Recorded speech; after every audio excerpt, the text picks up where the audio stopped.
What's going on, guys? Welcome back to the channel. This is ASAS Pixel Studio. It's another retouching tutorial in Photoshop. So today we'll be looking at how far you can go when retouching your image, and we're going to be retouching this image, but the main aim is to know how possible or how far we can go in retouching and changing the image to get it look as natural as we want. So let's get started. But before that, if you're new to the channel, kindly subscribe. If you like the content we post, like and share. All right, so let's get started. First thing, duplicate the layer by hitting Ctrl J. So I'm going to hit Ctrl J to duplicate the layer, and I'm going to turn off this one. Now I want to start by removing the flowers of the hair. Okay, so I'm going to grab a new layer, and the tool I'm going to be using is the clone stamp tool, which is, you can see it right here. And then I'm going to click on sample layer current and below, meaning it's going to sample just these two layers. And if you click sample all layers, it's going to sample everything in the image. So I'm going to sample this one and below, and I'm going to pick a place, hold down Alt, sample this side, and then use it to cover this side. So let's increase our brush a little, the hardness a little, and then increase the size. So I'm going to close it and come back. So hit Alt and then cover like that. So beware, we're just painting on, so something like this. All right, so I'm going to do it for all the image. Hold down Alt and then just cover where you need.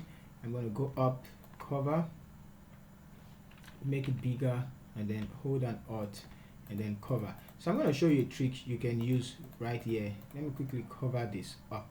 So we have that. We're going to still make it look natural as possible.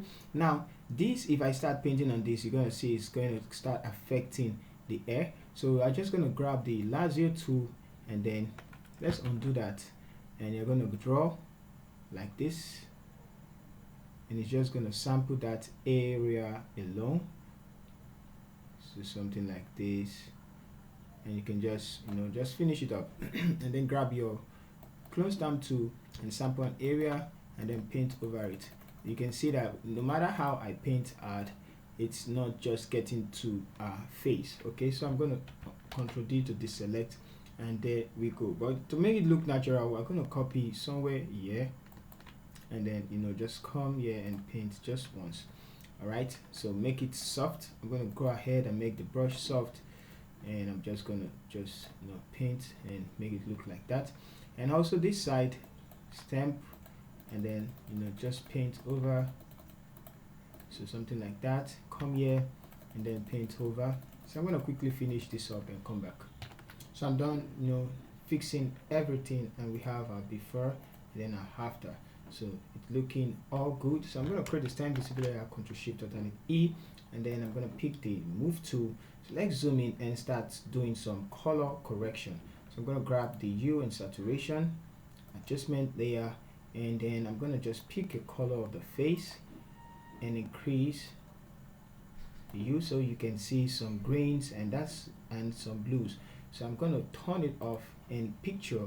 So let's make the face look like the blue color. Let's turn it back on and observe the, okay, we need to make the face the yellow, the green is actually the yellow. Make it look like the the rest part, which is this other part. Okay, so I'm going to do it again and take the slider up till I select those places. So these are the places, and I'm going to bring it back and bring it backwards till it looks like this, and we can see our before and then after. So we can also desaturate it a little to get the normal melanin skin, and I'm going to close it, and let's see the total image. So we have before and after. The red, the yellows are gone. So now I can also work on the eye, and for that I'm going to click on the solid color and hit OK. Just choose any color, double click to open it up, and select the eyelashes, hit OK, turn it back on, change the blending mode to divide, and we're going to have a bright image. Let's zoom out a little, double click to open it all the way up and take it up, not too much, till we just want to get a bright image, and we have like this. So it's actually clipping right here compared to before. So I'm going to take it up, and then I'm going to take it, open it up and take it up till we have it like this. And now my goal is to focus more on the highs. So let's just try and finish up. I'm just going to grab this again and take it all the way up, and it's okay. Create a stem visible layer, Control Shift or down an E, and then go to filter, camera raw filter. So under the camera raw filter, I'm going to go to the basic tab and then start with the white. I'm going to bring the white down and then bring up the highlight, and we can also bring up the shadows and take down the blacks a little, or bring up the shadows. Okay, so one thing we can do, we can use the white balance tool and then you just pick a color. So I think I like it like this with the white balance tool, and let's zoom in. So it's actually looking good. We can decrease the highlight a little and then increase the texture, and I'm going to hit OK. Let's close it back and it's OK. So now we can start doing our frequency separation. So we're going good. So we have, I'm going to group all this together and quickly check. This is a before and then this is our after. Okay, so I'm going to grab the exposure. I feel it's too exposed a little, and I'm just going to take it all the way in and close it up. Let's see before and after. Okay, so I'm going to grab and merge layers, and now duplicate, Ctrl J to do a frequency separation. Name this color COLOR, hit enter. Name this texture TEXTURE, and hit enter. So I'm just going to quickly finish up the frequency separation. Alright, so I'm done with the frequency separation. You can see. So one more thing you always need to note is also to do frequency separation on the air, so it looks so smooth. So I'm just going to brush the air, and it's just going to blend the colors together, just a little bit rough work, and just do that. And then grab the texture tool and just copy texture, and copy texture and make it bigger, and I like doing that a lot, and I just paste it all over. Okay, so something also I like doing is to dress, just dress the part of the air, and grab the brush tool and just paint over like that, and then we're good. Okay, so next thing is to correct the eyes. So I'm going to create a stem visible layer, Control Shift or E, and then grab the solid color, hit any color, turn it off, double click, select these eyes, and it's okay. So I'm going to invert the mask, Control I, turn it back on, choose the normal brush tool, and let's zoom in. I'm just going to paint over the eyes like this, make it smaller, and paint over the eyes. Okay, so something like that, and we're going to change the blending mode. Let's also do for the teeth. Now change the blend mode to divide, and it will be very bright, but you can see the difference before and after. Alright, so I'm just going to take it up a bit, and I'll grab the photo filter, hit OK, hold down Alt, and drag the marks onto it, and hit yep, and then double click. Let's change it to cool warming filter, and we have that. First of all, although it's looking blue, but we can decrease the opacity a bit, and then grab our black and white. I'm also going to close it and then drag this and replace the marks. It's yes, and we have our black and white image. Eyes, and we can we can increase the opacity, and we can decrease the opacity of the white and black layer, and there we go, to make it look natural. Okay, so we're going to group this together, and if it's also still too much, you can bring it down a little bit, and you have before and then after.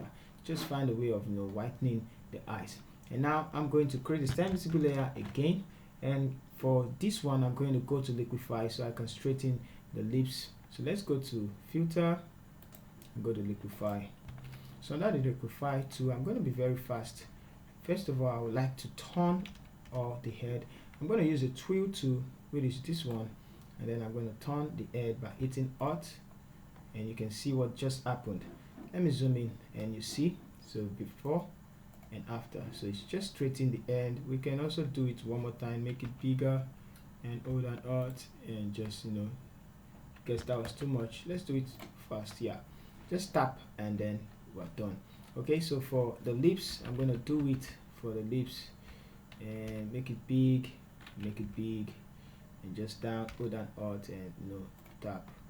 Yeah, so hold on Alt, tap, and good. I think we're good with that. And I'm going to click on the face tool, and let's bring it in a bit, bring the face in a bit, and the nose, bring it in a bit, and the eyes, I'm going to make this bigger to complement this, because one is bigger than the other. So let's zoom out and see. So they are the same now. What else do we need? We can also bring up the head down a little, you know, bit. So grab the normal forward wrap tool, and I'll make it smaller, and I'm going to bring this down a bit. And for the cheek, I'm going to bring it out. So let's use the blow tool, make it smaller, and bring this cheek out like that, to complement this. And I'm going to use the poker tool on this to bring it in and balance. And we can also use it, you know, to draw the eyes inside and give it shape. You can see what's, you know, going on as I press that. You can also do that here. All right, so I'm going to hit preview, and you can see the difference. So I'm going to hit OK. So now it's updated, so you can see before and after. Now what I need to do is to make sure the eyelashes are correct. So I'm just going to click and sample, and select the clone stamp tool, and I'm going to sample with an Alt and sample an area. So let's make it smaller and sample this side, Alt, and we can fill it.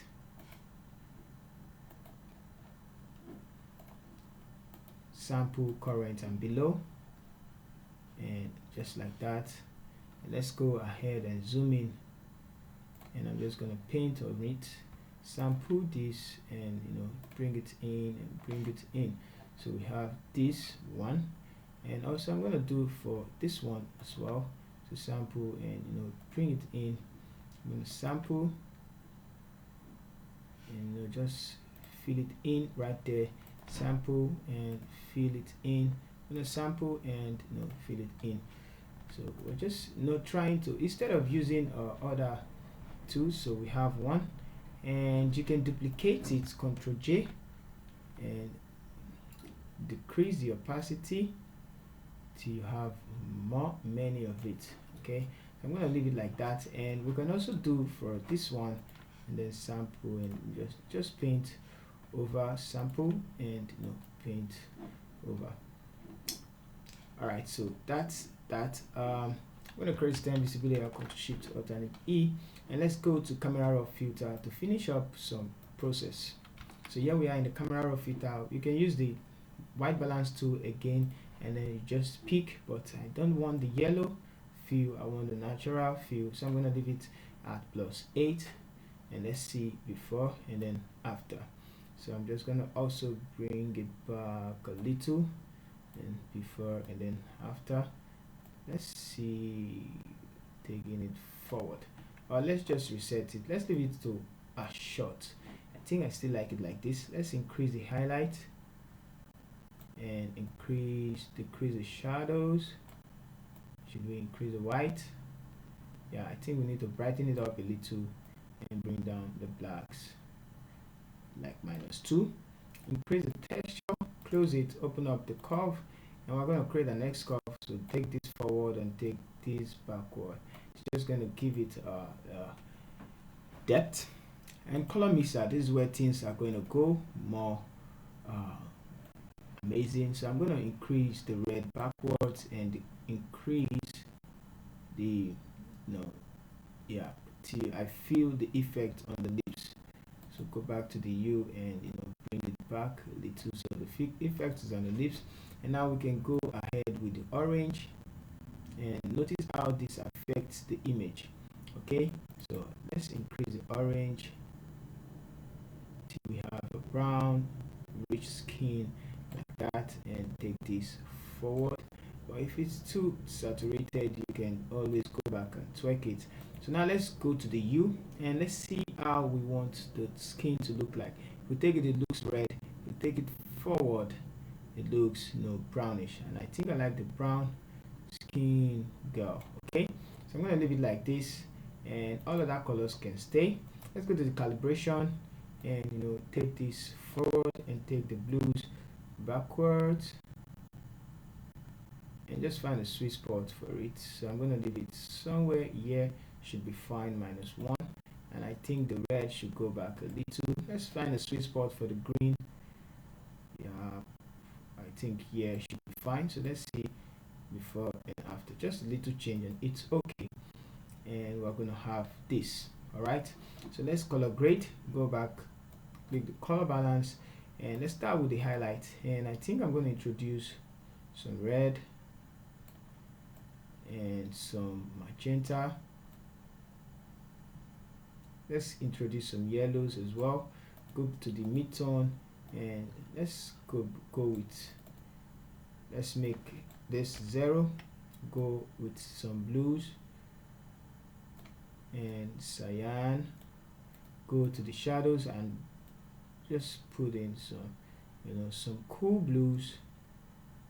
They are like +2, and let's find that should be too dark. I think I'm gonna leave it like this. All right, so we have this before and then after the color grade. So let's create the invisible layer, and at times I usually had this color lookup, and I choose my melanin 3D. Let's go ahead, load 3D lot, and I like choosing my melanin lot. So I just go ahead, go to desktop. I think it's around 9 melanin. Okay, so I like using this one, and let's see how it affects the image. So this looks like this. I think this is not fitting enough, so just a little bit, and then we can turn it off and on, and you can see the effect. All right, so I'm going to create stand visible layer, Ctrl Shift to the E, and we still keep on editing. What else do we need? I'm just going to leave it like this for the now, and let's compare. I'm going to group all together, hold down Shift and group it all together, turn it off, and then we have before and then we have after, before and after. So thank you guys for watching. Once again, this is Asa. See you in the next video.